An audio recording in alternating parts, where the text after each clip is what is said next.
Hey everybody, this is Rykard here again, and welcome to another narrated Pokemon Black and White Wi-Fi battle.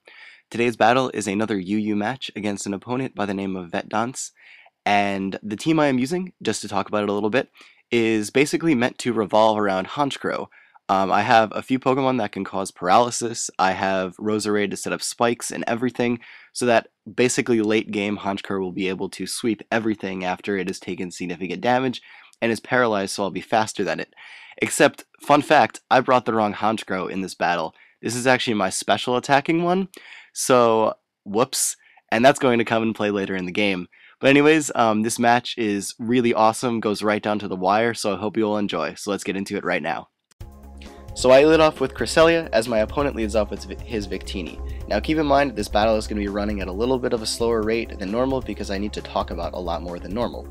But anyways, he goes for the V-Create on the first turn. Me being curious as to how much damage this would actually do to Cresselia, I just stay in. It only does about half, and I'm able to get off a Thunder Wave on what I assume is a Scarfed Victini. So that's incredibly nice for me because I'm obviously able to put this thing pretty much out of commission for the rest of the battle because it's not going to be able to do much. But anyways, he brings in Hitmontop here as I Moonlight up to get back up to full health. And it should have been a red flag to me that he obviously was going to go for some type of support move. I didn't have Rocks up, so he wasn't going to Rapid Spin, and Hitmontop really can't touch Cresselia. So I should have expected Toxic here, but I didn't at the time.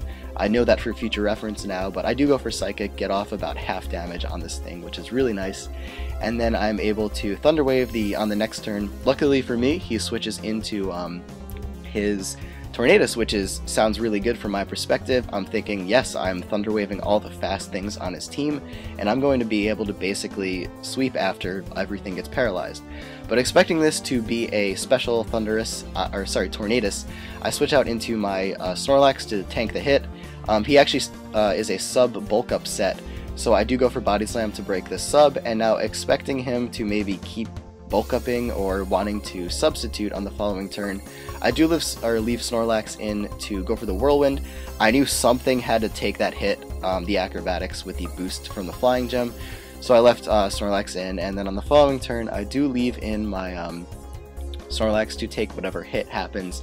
I was hoping, or I didn't really know what he was going to go for there, but luckily for me, since he does go for the Earthquake, me assuming this Flygon is Scarfed, I'm able to easily go out into my Honchkrow, which is where I now learn that it is not the right one that I brought. But anyways, I go for Hidden Power Flying, and then I go for the Dark Pulse on the following turn, which is able to take out this Victini. So that was kind of a dual effort between Honchkrow and Cresselia. But anyways, he brings his Ambipom here, and me expecting the Fake Out, I switch out into my Chandelure. I am Scarfed, so I know that I am able to outspeed, and he actually goes for Honeclaws, which I haven't seen on Ambipom in a while. But I do go for the Fire Blast. It misses, and this is crucial because this Ambipom sticks around for the rest of the battle. I somehow live a Pursuit, which is really cool because I get to keep my Chandelure, but I would have rather had him dead. But I do go for Fire Blast again, hoping to catch the Ambipom. He switches out into his Flygon, knowing he'll resist it, which is really good for him. It still does about half, which is really nice. But I just switch out into my Swampert to take the hit. This is a more defensive Swampert with Stealth Rock, not the same one in the previous battle. But he goes for U-turn, either which would kill my Chandelure, or give him Switch Initiative on the next turn, which is really nice. For him, he goes out into his Meloetta, though. Psychics does a huge chunk of damage. I go for Earthquake just to get some damage on it, though, and then expecting him to go for Psychic again, I do switch out into my Cresselia. Obviously, Cresselia can probably take hits from Meloetta all day, which is really nice to know. And then expecting him to switch out, or me just wanting to get damage on him. I'm not really sure what was going through my mind here. I do go for the Ice Beam, and I am able to actually catch this Tornadus, which is really nice because I'm able to actually 2-hit KO it from this range. But he makes a very smart play here in switching out his Tornadus and leaving it as death fodder for later, because he knows his Ambipom can obviously take this Ice Beam, no problem. Cresselia isn't known for having a fantastic attacking stat.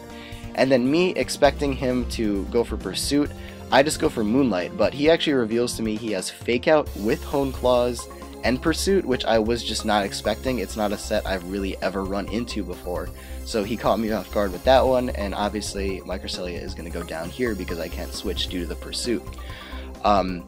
Now here, in retaliation, I do bring in my Chandelure to hopefully kill this thing again. I do go for the Fire Blast again, and he makes the good play, and since he saved this, obviously he's able to bring it out as Death Fodder now, which will give him another free switch into his Flygon, thus threatening out my Chandelure. Now, I do go into my Swampert here to take the U-turn, which he U-turns again out into his Meloetta. And now, because I don't have Cresselia this time, the only other thing that I have to take a Psychic is my Honchkrow, which is really nice because I'm obviously immune to it. And then on the following turn, I do go for the Sucker Punch, which, if I had the correct Honchkrow, would have put me at +1, so keep that in mind for later. But anyways, I would be at +1 right now. He brings in his Ambipom. I don't really want anything else to take a Fake out here, so I leave it in, and then predicting him to think I'm going to go for the Sucker Punch, and he would go for Hone Claws or something like that. I actually go for the Dark Pulse on the following turn. He switches out into his Hitmontop, which would have put me at neutral attack. I get the Dark Pulse off, and then I do go for the Hidden Power Flying on the following turn to kill this Hitmontop. Now, even though this is the wrong Honchkrow, it's still doing a good job, but in the next turn where I would have killed this and then got a +1 attack boost, you're going to see why it actually really matters that I brought the wrong one.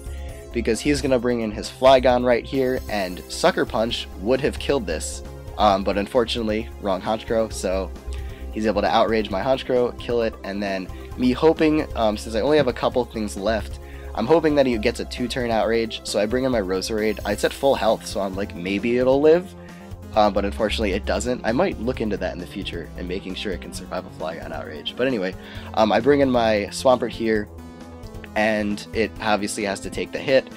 And unfortunately for me, all I have left is my Chandelure now. If he wants to stay in and mess with Confusion, he can.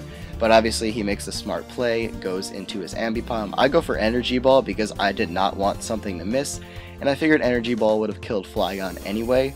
So I do go to that, but unfortunately his Scarf Flygon outspeeds my Scarf Chandelure, and he's able to KO me for the 1-0 victory, though it was an extremely close battle, and I gotta hand it to him because that was possibly one of the craziest battles I've ever had. I'm going to upload another video of me using this team where I brought the wrong Snorlax. Eventually I'll bring the right team, I promise, but that actually works out a little bit differently for different reasons. But anyways, thank you so much for the battle. My opponent uploaded his side of the battle a couple days ago, so you can go check that out. I'll probably work something out with him where we can leave our battles as video responses to each other's videos. His narration is in Spanish though, so if you're into that, it's pretty cool. I'm not very fluent in Spanish, like I've taken it in high school and college, but like obviously I can't speak it very well, but if you're into that and want to hear commentary from in a different language on the same battle from a different perspective, go for it. But anyways, thank you so much for the battle, and as always, take care, goodbye, and I will see you all next time.